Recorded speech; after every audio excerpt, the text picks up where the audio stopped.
It is truly a privilege once again to be able to invite and acknowledge two new members to the Hall of Fame. The first of these is Edward Ellis Allen. The term multitasking has entered our language recently as a term that we use to describe the ability to accomplish several things, many things, simultaneously and effectively, usually through the use of technology. Edward Ellis Allen certainly qualifies as a multitasker. He made his contributions to our field long before computers came on the scene. However, he was certainly a pioneer of multitasking, as evidenced by the extraordinary breadth and variety of his accomplishments. Listen to these. Allen participated in the planning and development of 2 schools for blind children. He advocated for the physical development of the students, and he developed creative ideas for them to become physically fit. He learned 4 different tactile codes. Wait till I tell my university students about that. They think one is difficult enough. And he was an informed advocate when it came time to selecting Braille as the best of these. He understood education, and he believed in teaching teachers how to teach well. And he developed an interpoint printing press to produce books for blind students. This man was a dynamo of creativity, and he was a force for change. But perhaps his most noteworthy quality was his belief that students should be partners in planning and implementing their own learning. As a young man, Allen aspired to become a doctor. To the future benefit of many students who were visually impaired, however, he changed his mind when it became clear that his family's finances could not support his medical education. Instead, he sought a career in education and chose to spend his early years in the field as a teacher at the Royal Normal School in London, where he was mentored by Sir Francis Campbell. Ultimately, he served as superintendent of both Overbrook School for the Blind and Perkins School for the Blind.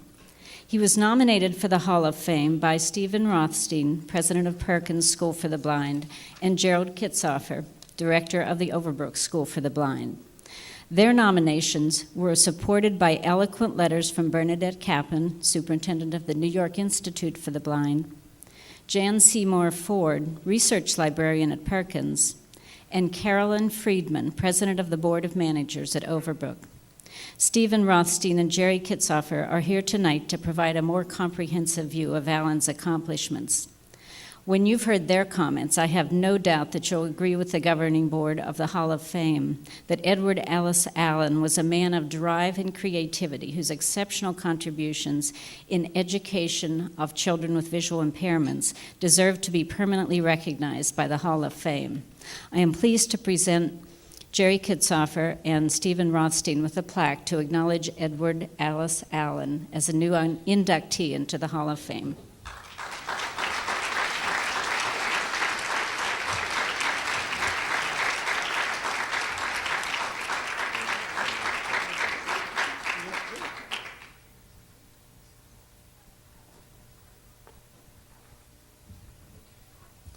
That does not mean that he was twins, because we have 2 plaques. As Dr. Erin Jane had told you, Edward Ellis Allen was a multitasker, a modern term for a man who was way ahead of his time. Dr. Allen came to Overbrook School for the Blind in 1890 as acting principal. Having been hired because of his excellent education, his work history, and references, at 29 years of age, he was thought too young to be called principal. Youth, however, was not an impediment to his professionalism and expertise, and having proved himself to everyone, he became principal a year later, and by 1901, he was named our director. While principal and director, he strongly supported the Braille Code as a universal writing system for readers who were blind, and as Jane said, introduced the first interlinear Braille embossing equipment in the United States, producing it at Overbrook. At that time, he was among the pioneers in producing these Braille plates and sending them here to Louisville to be used for printing Braille. See, at one point, Tuck, we were sending you materials. He also brought, and again, this is the 1890s, the 1900s, he brought speech and physical therapy to our school. He initiated early intervention services. They weren't called that then, but for infants. Hired staff psychologists, social workers, who worked closely with children's parents. In 1902, Dr. Allen hired a special declamation teacher. What's a declamation teacher? A declamation teacher was hired to encourage and reinforce in students neatness of dress, confidence, and naturalness, together with upright and pleasing carriage and presence. He championed the idea that schools for the blind should not just educate their students, but should also take some responsibility in helping them find employment. Sound familiar? It does. Dr. Allen oversaw the construction of our main building, the first of its kind in America, built with an eye toward physical beauty as well as functionality. With its imposing and resplendent rotunda, the welcoming mission-style structure continues to well serve our students and staff and to stand as a symbol to the caring nature of our school. A new outdoor running track, also initiated and completed during Dr. Allen's tenure, incorporated the Edinburgh School's idea for a handle and a ring on a taut wire, still used today, to guide runners who are blind. Dr. Allen then took that idea and expanded it by providing a handrail on the indoor running track as well. In 1906, he added a swimming pool to our campus, a first for schools for the blind in America. We got some good use out of that pool and actually just recently wore it out. Recently, we replaced it with a state-of-the-art, LEED Platinum certified aquatic center. Dr. Allen would be proud. Edward Allen was also well known nationally and internationally. Upon request for participation in the 1904 St. Louis Exposition, Dr. Allen sent a complete exhibit of photographs showing the buildings and life of the school. At the request of the U.S. government, he also sent an award-winning exhibit to the turn-of-the-century International Paris Exhibition. We are pleased and proud to have Dr. Allen inducted in the Leaders and Legends of the Blindness Field Hall of Fame. But we are especially proud to continue these noble principles of instruction, literacy, and caring that he set as traditions and standards for us so many years ago. Thank you, Dr. Allen.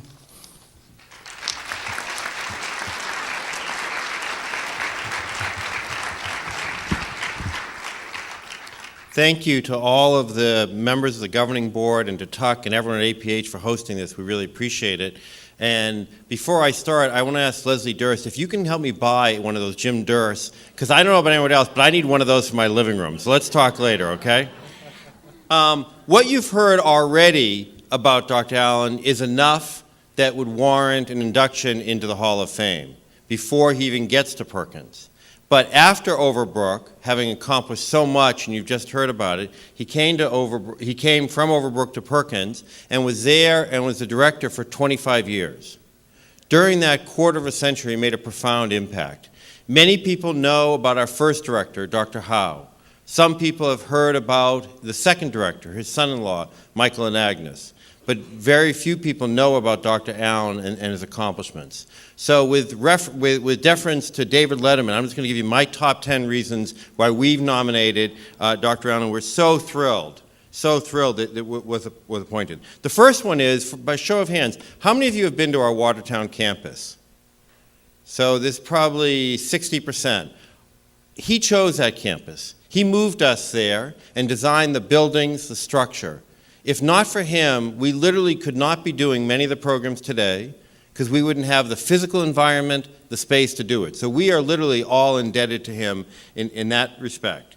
The second is, in 1920, he cooperated with Harvard to begin a teacher training program. And earlier today, when APH was selling some of their books, I found a paper here of Harvard Bulletin of Education, 1920, that mentions Dr. Allen in here. So it's karma or something in terms of the elements. Number 3, he helped develop the Hayes-Binet intelligence test with his successor at Overbrook, Dr. Samuel Hayes.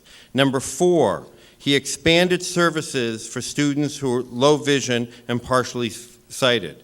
Number 5, you've heard about already the impact he's had on the uniform Braille system that's still in existence in this country and other places. Number 6, he contributed to many papers, many journals, many conferences back then, so his thoughts and ideas are still being used today by many of us.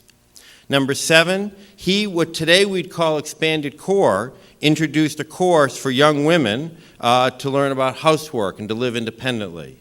Number 8, he had the first sight-saving classes in public schools, itinerant services in a sense. Number 9, he built a workshop for students that are at Perkins to work in South Boston, transition, employment programs. And number 10, in conjunction, Carl, with AFB, he established the Department of Special Studies. So last night, Ralph talked about still being in debt. I hope you agree with me that we are all in debt, Dr. Allen. Thank you very much, and thank you for this induction.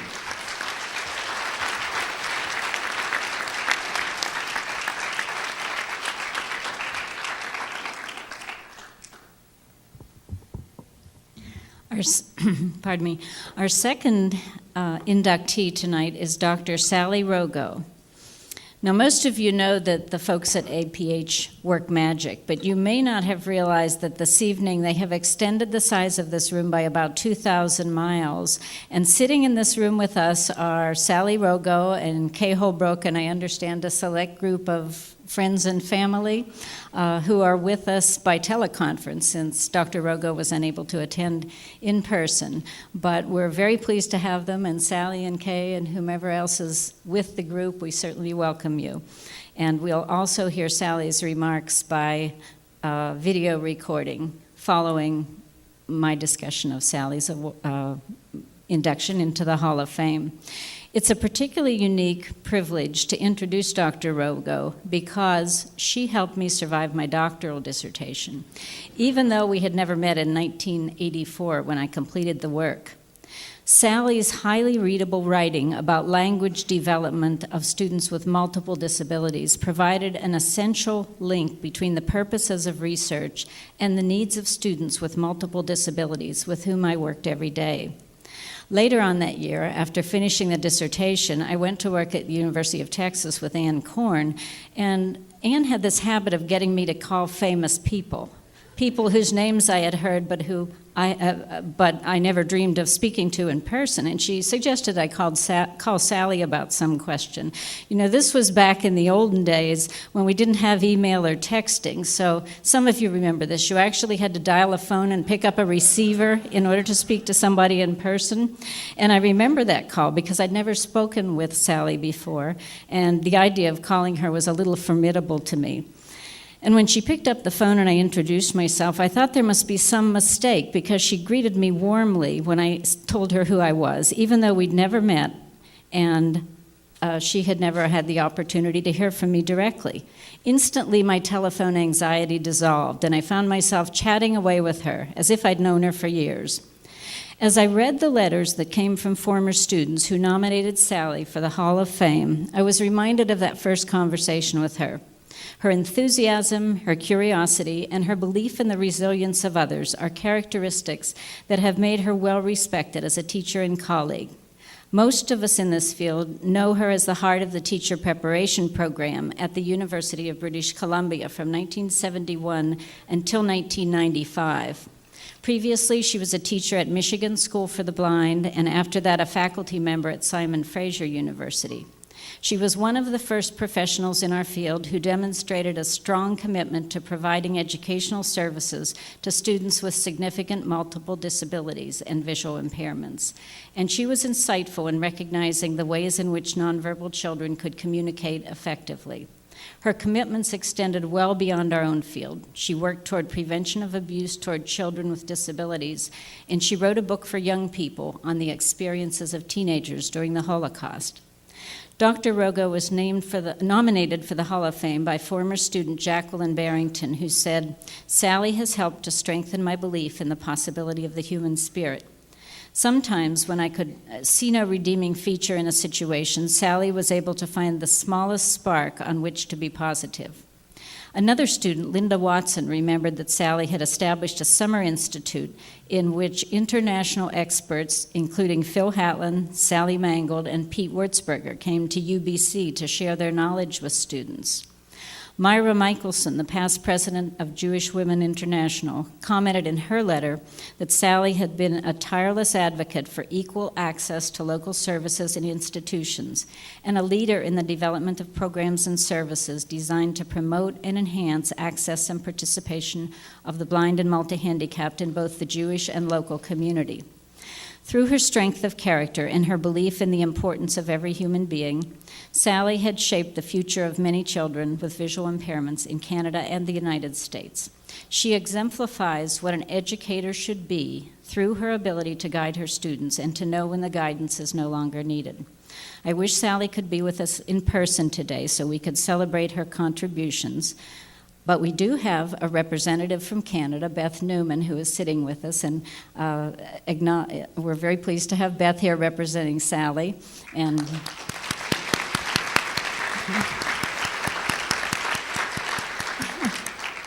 as so often happens in this field, Beth and I sat together at dinner and discovered we knew one another in a former life, so it's funny how quickly that happens. But Beth also asked me to say how much she appreciates the work that APH has done for her as a Canadian TVI. And then also, thanks to the wonders of technology in APH, we will now have the opportunity to hear Sally accept the honor from her home in British Columbia, and this is pre-taped.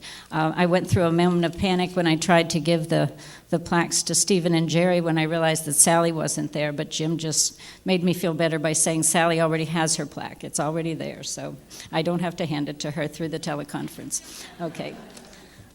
Bob, it's your thing now.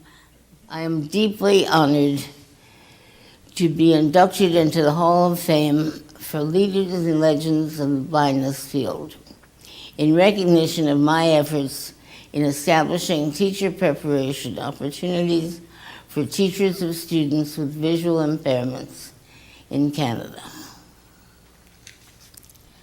40 years ago, when I began my career, blind and visually impaired students were beginning to be integrated into the public schools in British Columbia. Teachers who understood the effects of visual impairments on learning were badly needed. Thus began the graduate program for training teachers to work with visually impaired children at the University of British Columbia, a program that I conceptualized, implemented, and nurtured for over 25 years. This program prepared teachers to become itinerant resource personnel for children with severe visual impairments. The Department of Ophthalmology gave our students a course on visual disabilities, and our own Department of Special Education developed coursework in Braille reading and writing, adaptations for other school subjects, and the teaching of orientation mobility to encourage independence and self-reliance. In addition to practica in the schools, each student in the program worked with a child who was multiply impaired. This occurred every Friday, and we called these children our Friday children. We were committed to bestowing upon each student the commitment to advocate for the inclusion of blind and visually impaired children into the regular classroom, and for inclusive services for children who were visually impaired and had additional disabilities. I am so proud of the work my former students continue to do, many of whom are leaders in this field in their own right. I'm also pleased that the research I was able to complete during my years of teaching helped to establish the important focus on language and language development in children with special needs.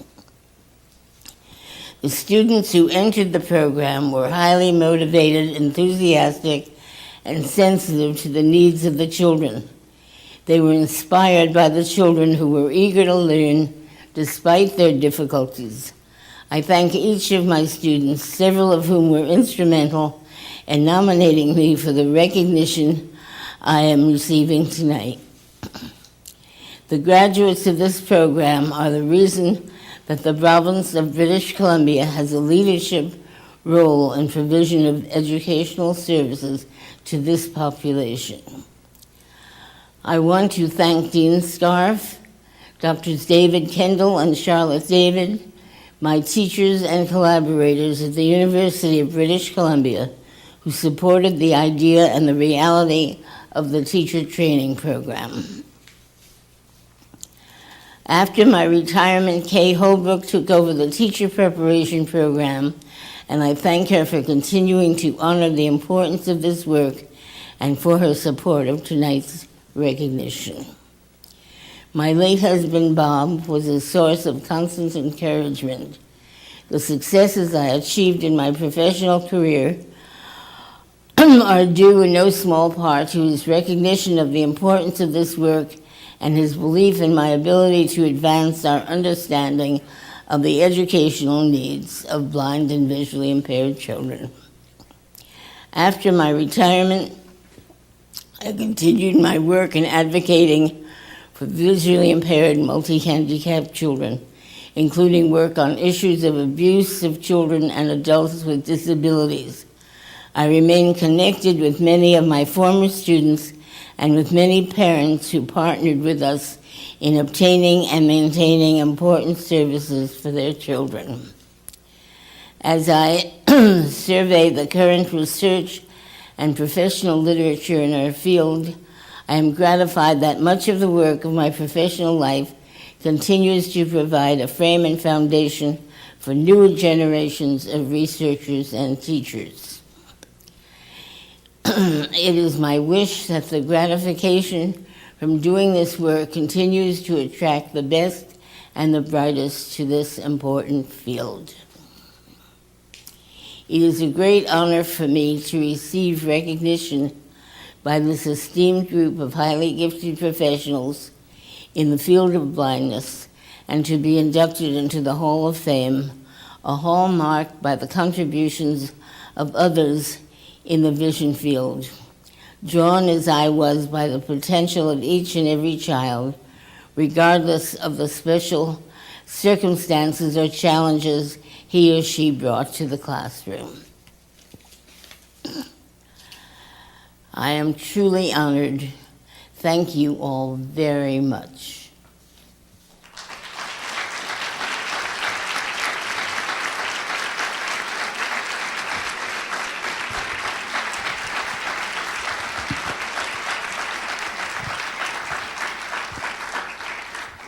Congratulations to our two newest inductees, Dr. Sally Rogow. I'm so happy that we were able to hook this up through, as Jane said, the magic of technology and the efforts of the folks at APH. Thank you for making that happen.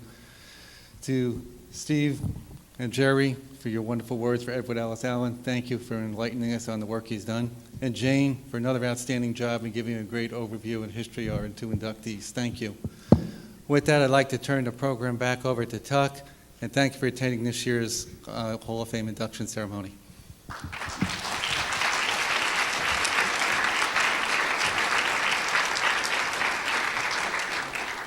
Thank you all for such a beautiful program. Eloquent presentations again, Jane, and then super acceptance speeches, guys. And Jim, and the history was excellent too. This, I need to also congratulate Edward Allen and his descendants, and Dr. Rogow, if you're still listening, we congratulate you too.